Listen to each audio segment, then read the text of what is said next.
Hello friends, this is your host and humble narrator, Tony Figueroa. I hope this video finds you in good health and in good spirits. For those of you who don't know, I am the creator and producer of Wrestler Zero, a masked wrestler who fights weird menaces. I have two comics here, two mini comics, and it's just black and white masked wrestler action.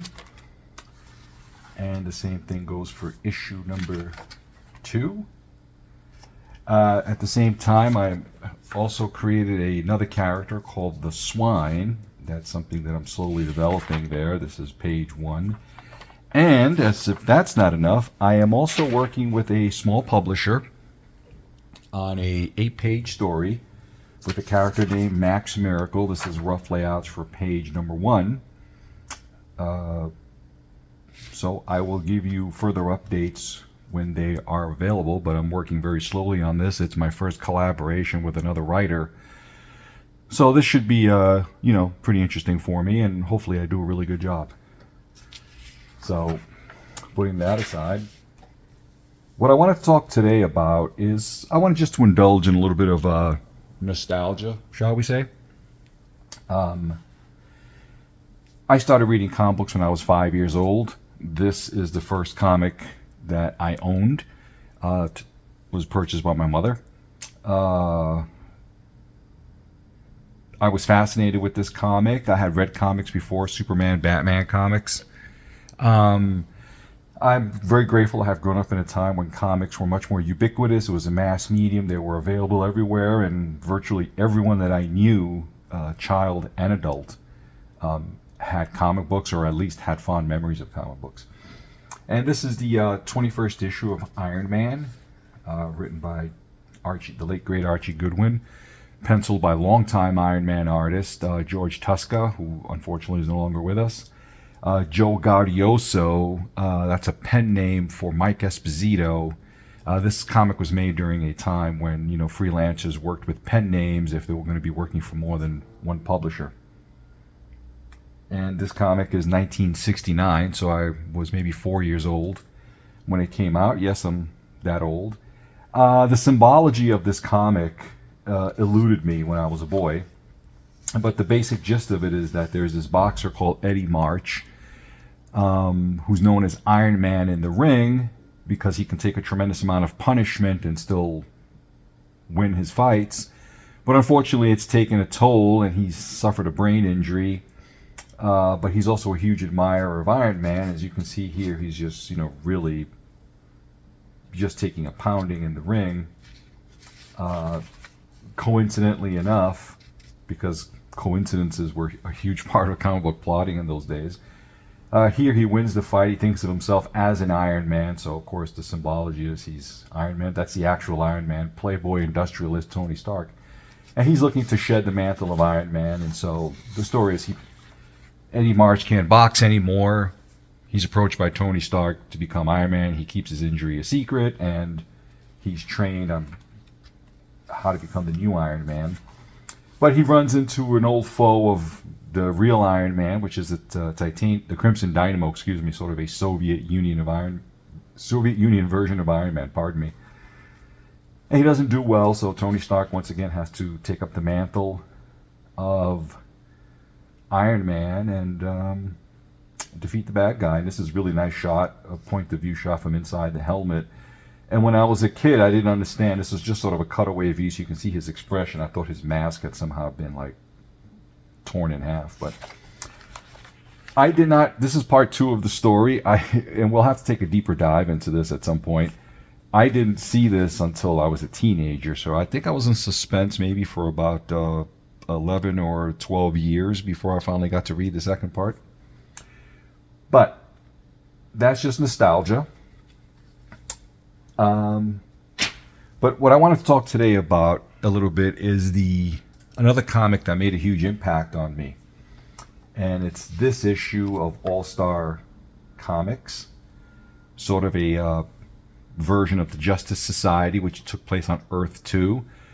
For those of you who may not be familiar, DC Comics had adventures, the regular Superman and Batman comics that would appear in the stands every month were set to take place on Earth 1, and these older characters who'd been around in the 30s and 40s, their adventures were said to take place on Earth too.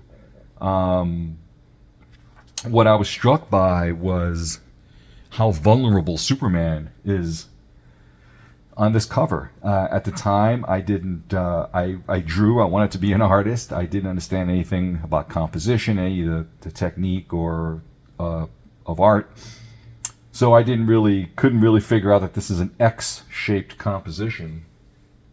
If you see that right there, it's just the main points of interest all aligned right there. I was just struck by Superman's vulnerability on this cover and the fact that he had some gray on his temples. During this period, Superman was almost a god. He could do virtually anything. His only weakness was kryptonite and I think magic. But I was just struck by how clean the art was, and I think that really hit me more on a subliminal level. But I was just taken by this image of Superman. So this is 1977. I was 12 years old when this comic came out. Actually, I was 11. I would turn 12 in 1977. And they say that's the golden age of comics when you're that young. For me, it's been my whole life. And here you have Superman and his cousin Power Girl, who's Earth 2's version of Supergirl.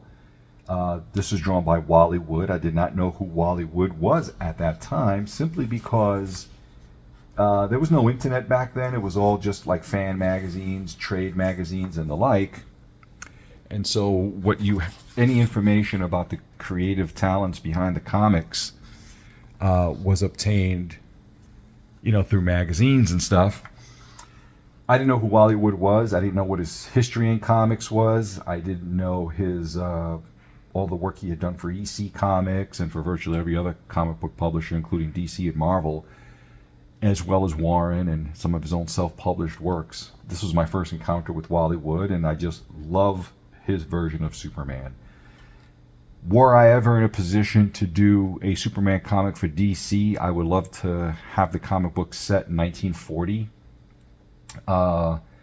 Because that version of Superman, the Siegel-Schuster version, where he really couldn't fly and didn't have any of his super senses and had to struggle and could be hurt, is incredibly appealing to me, much more so than the way the character is treated now, which is almost like this omnipotent, unstoppable thing, That's just my opinion. Make of it what you will. But, one of the things about this work is that, and here's an ad that was drawn by a longtime Superman artist, Kurt Swan, and inked by Vinnie Collette, and I'm sure with this ad art he probably made himself a nice, maybe a little bit more than he would make with his normal page rate. And this is just really such a nice shot of the Flash running there with some effects. This is all traditional stuff in the background. And then we go back to Superman and Power Girl stranded on this alien planet, and they're being pursued by an old enemy, Vandal Savage, which was a longtime DC villain. I think he started off as a caveman. I think he was exposed to some kind of a meteor, and it imbued him with immortality, and he has spent the centuries doing all this nefarious stuff. This is beautifully drawn, but it's very clean, very uncluttered, despite what's going on. And that's the essence of comic book art. Comic book art is there to convey a story. It's not there to impress you with how beautiful this artist or that artist can draw. But speaking of beautiful, just take a look at that Superman right there. Just straight from the Siegel and Schuster, the Fleischer Brothers cartoons, that square-jawed Superman with the little bit of a squint and the graying temples a la Reed Richards. Just gorgeous stuff. And Wallace Wood's figure work was just impeccable. But his storytelling was just, really superb. And as long as we're indulging in some nostalgia, I was a kid. I didn't have 2 nickels to rub together, outside of wages that I earned doing various jobs. I had always wanted this stuff right here. I'm a huge Jerry Anderson fan, and I just would have loved to have had all these. And you can probably still find them on eBay, but are you going to be paying collector's prices? And here in this sequence, we have ourselves Superman, a Superman who's losing his powers because he's in an environment where the ambient radiation reduces his powers. And just look at the choreography of this fight sequence. The 180-degree rule is never violated here. 180-degree rule meaning that if you have Superman on the left, he stays on the left. You can move him, but generally speaking, you want to establish this relationship between the two characters, and then here, the position of the characters is reversed, but this kick leads you directly into Merlin here, and then so the storytelling is just on point. And that's what it's all about at the end of the day, you know. Really terrific perspective on this shot right here of Hawkman just taking this plunge. This has always reminded me of Forbidden Planet when Professor Morbius is showing the Captain and Doc the Krell city that he's showing them, and it's just this incredible. If you haven't seen Forbidden Planet, I mean, I highly recommend it. It's a fantastic film, and it's aged beautifully. And, you know, so somewhat similar to that, this sort of dizzying height, and he's just taking this dive, and look just how beautifully done that is. You know, is Wally Wood's figure work as limber and as dynamic, say, as stuff done by Gil Kane or Jack Kirby or Bern Hogarth? Not really. I don't think that was his forte. Wally Wood's one of his biggest influences was Hal Foster, and Hal could draw impeccably. I mean, he's one of the greatest geniuses of sequential art. He was a comic strip artist who did Tarzan and then went on to be probably better known for doing Prince Valiant. But it works. It just works. The storytelling here just flows. You know a kid like I was could pick this up and know exactly what he's looking at. There's no confusion. Everything is spelled out clearly. Everything is right there. This is a master class in how to tell a story. You have backgrounds, you know where the characters are in relation to each other.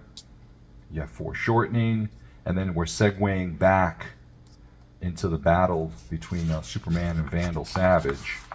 And here's just a great shot of Vandal Savage just laying a haymaker on Superman. This is stuff you just didn't see in the pages of DC Comics at that time. So I was just taken by it. I was like, wow, I can't believe it, you know, because you really, you know, when you see the hero being battered around like that, you know, you just really want him to succeed. And here's the Star Spangled Kid sort of creates a little protective costume for Superman that will shield him from this power sapping radiation. That's really a nice face of Vandal Savage right there. It's just really nice stuff. And then here's Superman, you know, back at it with Vandal Savage, and they're just going at it again, just really nice. And Superman, you know, he does a Samson and just brings down the whole doggone arena. Just really beautifully done, you know. I'll be honest with you, I've read this comic. I read the staples off this comic when I was a kid. I have several copies of it now as an adult. I still don't know what happened here. This was obviously a plot line that was going to be resolved subsequently. I don't know how it was resolved, and, you know, that's okay. Again, just a fantastic shot of Superman. I mean, I love it. This is the issue that came before, and it's a time travel story, and Superman is front and center because obviously he's a big seller. They go travel back into time, into the medieval times.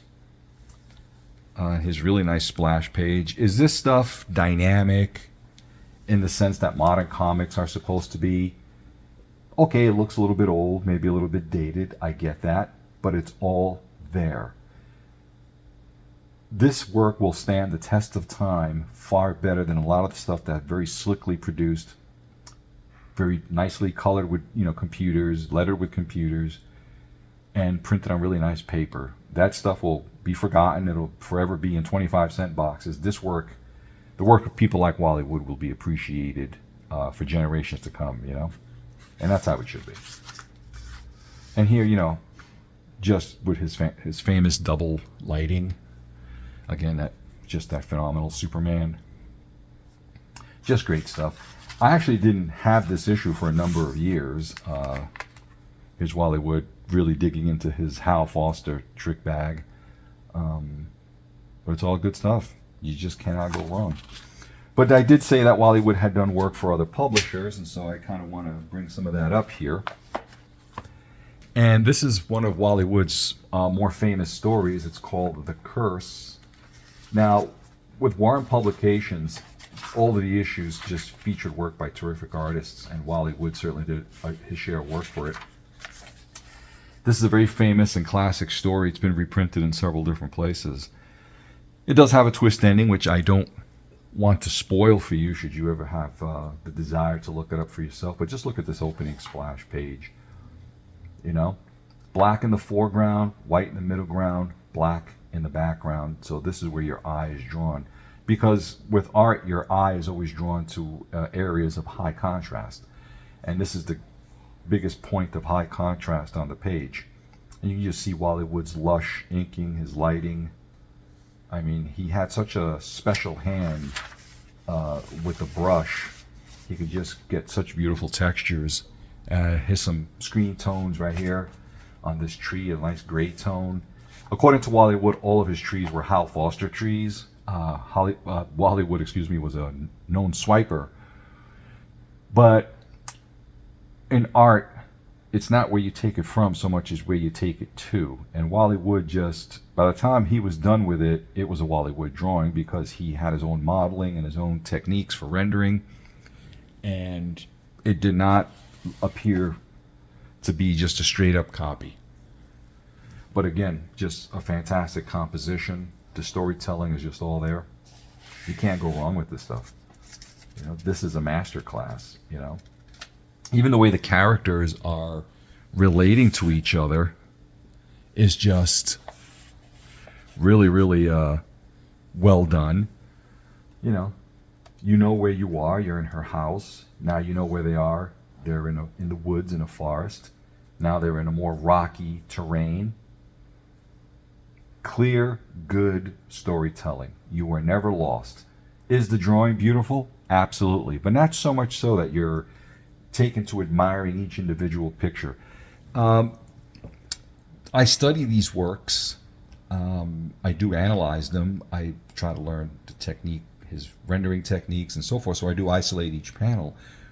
But I'm also a reader. I'm still a fan, as most comic book artists are. And I was able to read this. I was immediately immersed. And so that means Mr. Wood certainly did his job. Let's see. Yep. This is another fantastic page here. The layout is just terrific. You have just those hands. I mean, it just takes you right back into this right here. What more can you say? The words lush and beautiful always come to mind as the two most immediate superlatives I can apply to this work. But it's all there. Just gorgeous stuff. As I was saying earlier, there was no internet when I was a boy, so all of the information that I would learn about artists and writers, the creatives, came from magazines and things like that. And I learned about Wally Wood's passing in the pages of the Comics Journal. They devoted quite a bit of space to it.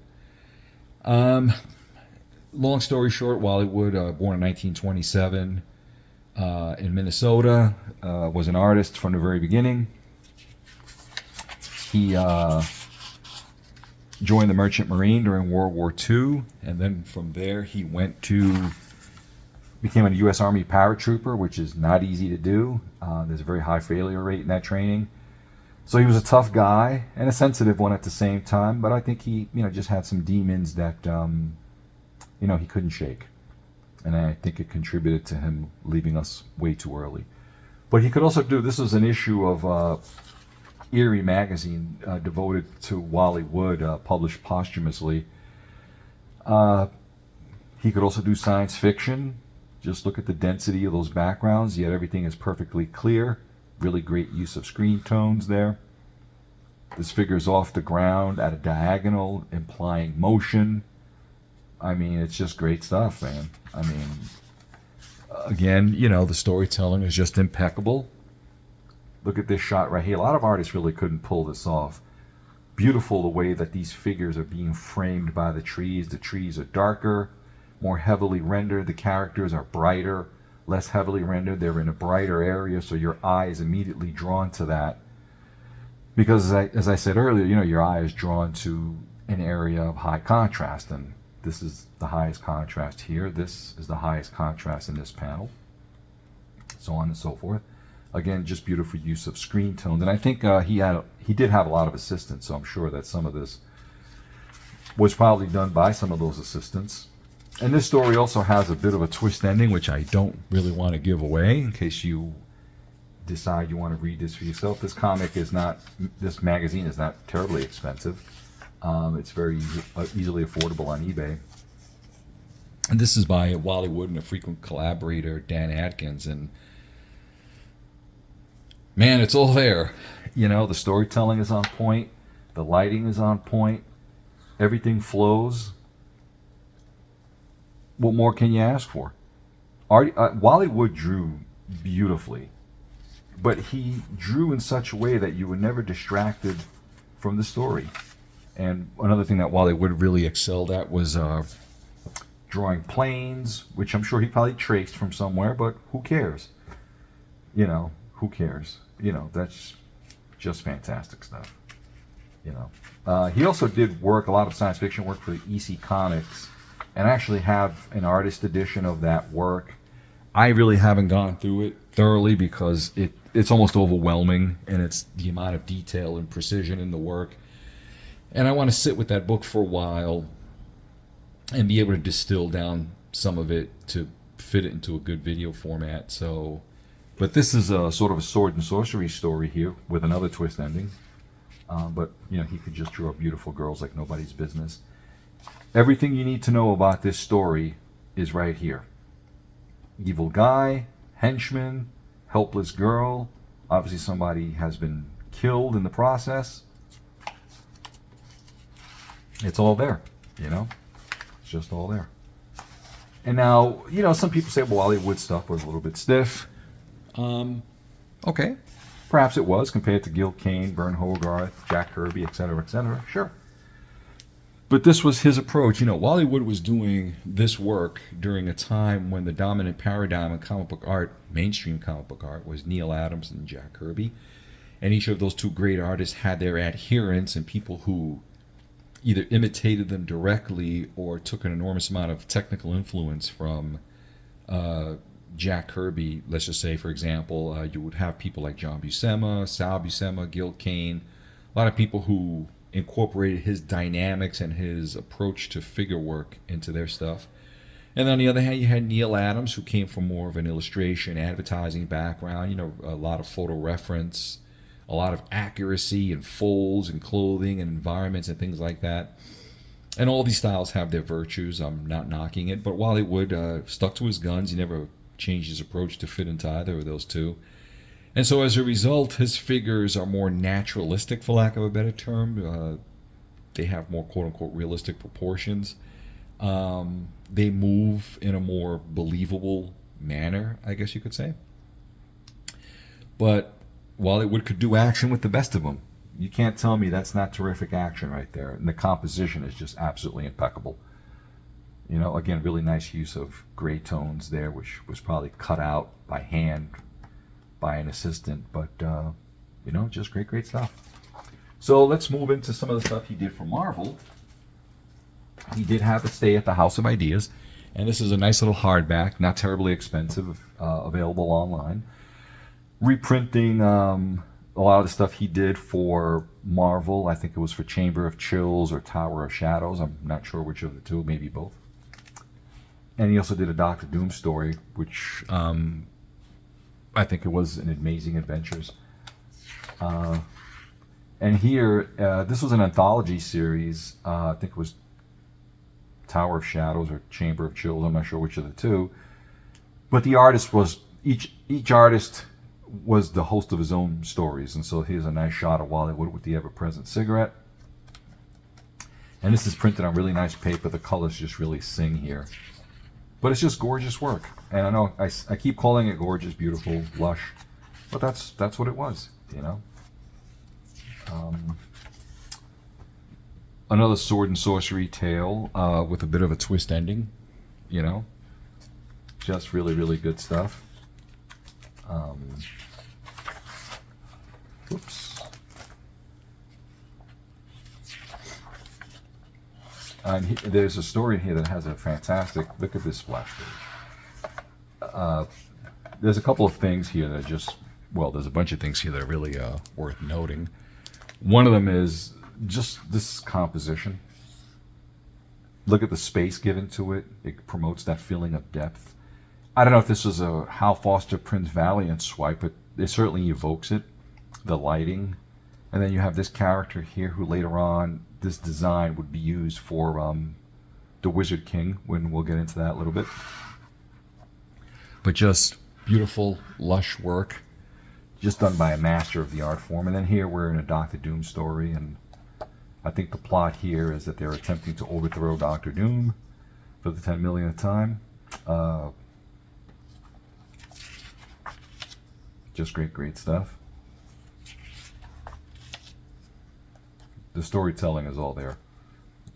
This is a swipe from Alex Raymond. I think it was during the tournaments of Mongo. But if you look at that, the pose is definitely taken from Alex Raymond, but the finished work is Wally Wood because he's adding his own modeling, his own approach to the figure.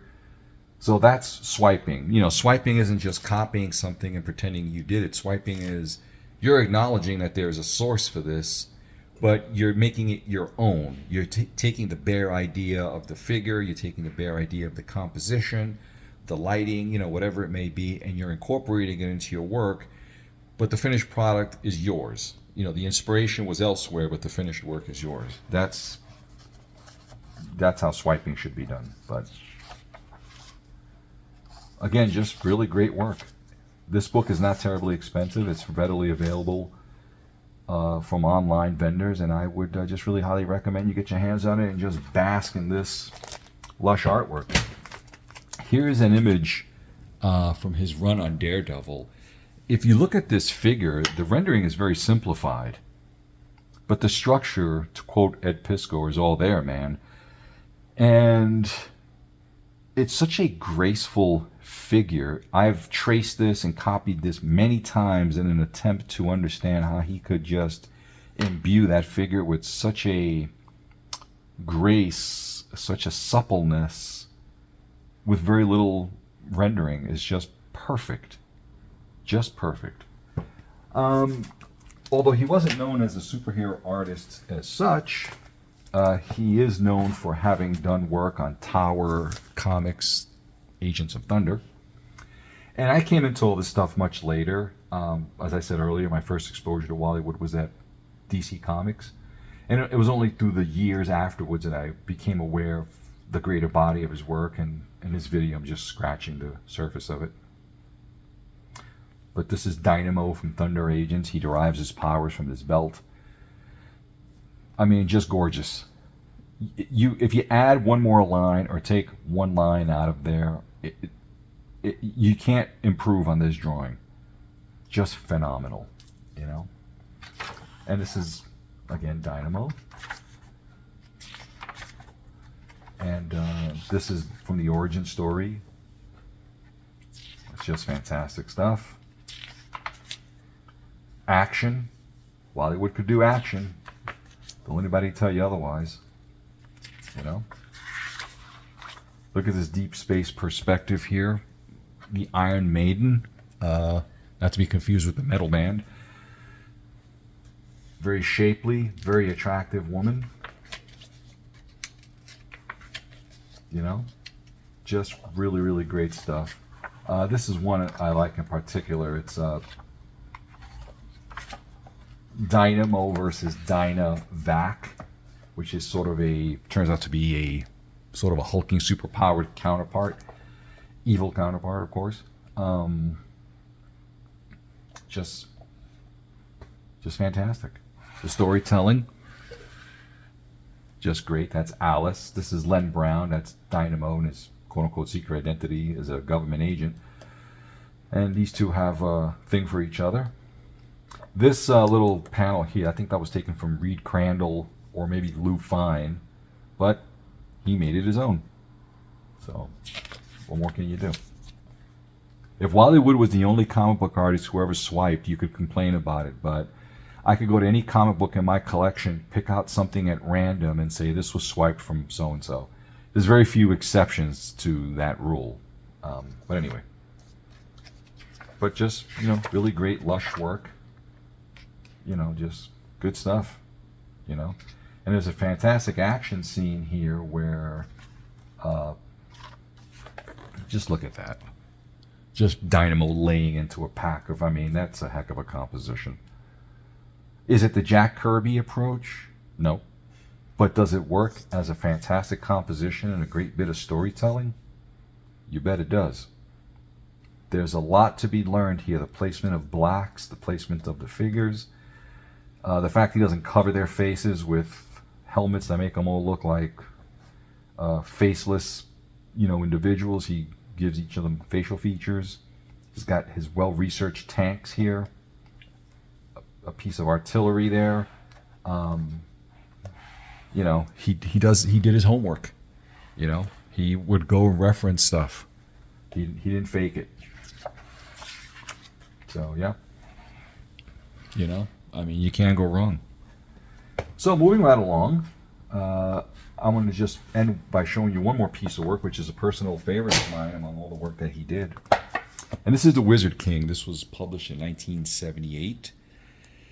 Just from the cover alone, it's I didn't encounter this work in 1978, and even if I had, I probably couldn't have afforded it. I've never been a fan of fantasy in terms of elves and trolls and things of that sort of Tolkien-esque kind of fantasy. That's changed over the years, especially in the last few years for me, because I enjoyed the Lord of the Rings movies a great deal. I've watched some other fantasy stuff, Game of Thrones, which is sort of fantasy adjacent, if you will.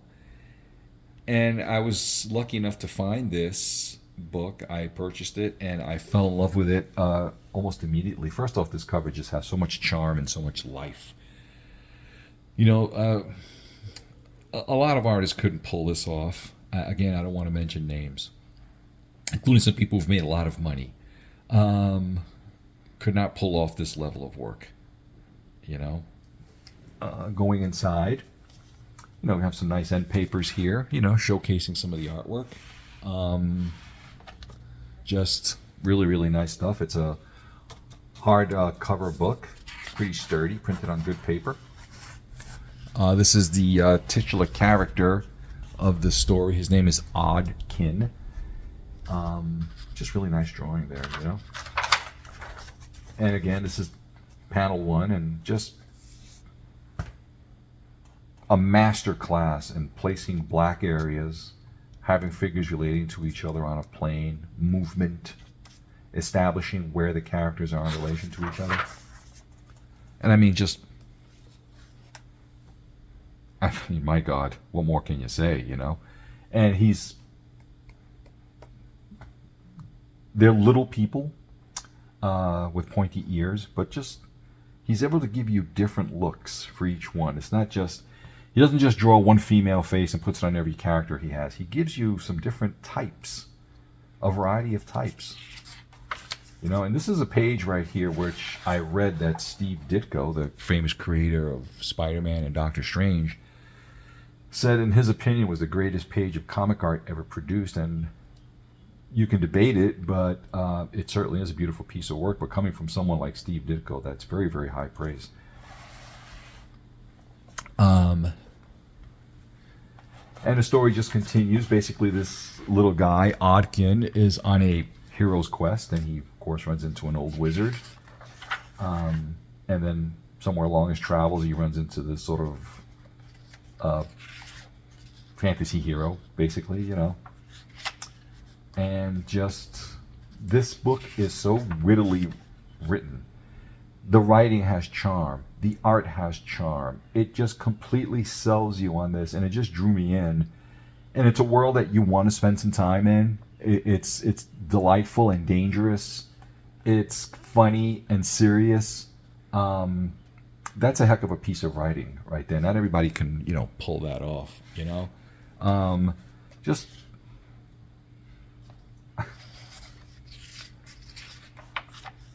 it's just it's I go back to this, to some people I am sure this work probably looks very old and very dated, but the quality of it, the execution of it, the storytelling, the writing, this is what good comics are about. You can take issue with the style. You say, well, it looks old. It's not, modern the way a lot of comics are today. That's fine. Everyone has their preferences. But I would take this over 90% of what's being published today. I mean, and there is good stuff being published today. I'm not saying that there isn't, because there is. But I would sit with this book all day long. It just rewards multiple rereadings. As an artist, I study it very extensively. I have, learned a lot from looking at Wallace Wood's work. And one of the things that happens, or at least it's happened to me, I don't want to speak for anyone else, is that as I've gone through my own growth as an artist, the work of people that I ignored in my youth has become extremely important to me. People like Wallace Wood, certainly, Gray Morrow, other people whose work I dismissed as a young man, and Alex Toth being another one of those artists. There are many more. Hal Foster, of course, Alex Raymond.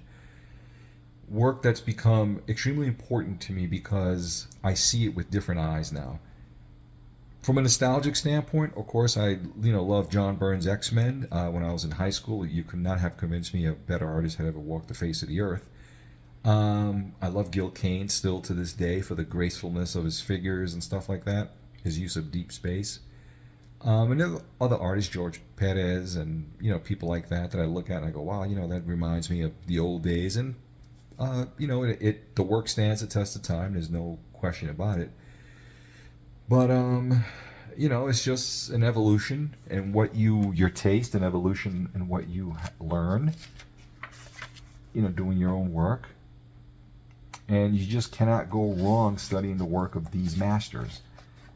And not only someone like Wallace Wood, but the work of people that influenced him. If I know that Wallace Wood is influenced by Hal Foster and Alex Raymond, I seek out their work.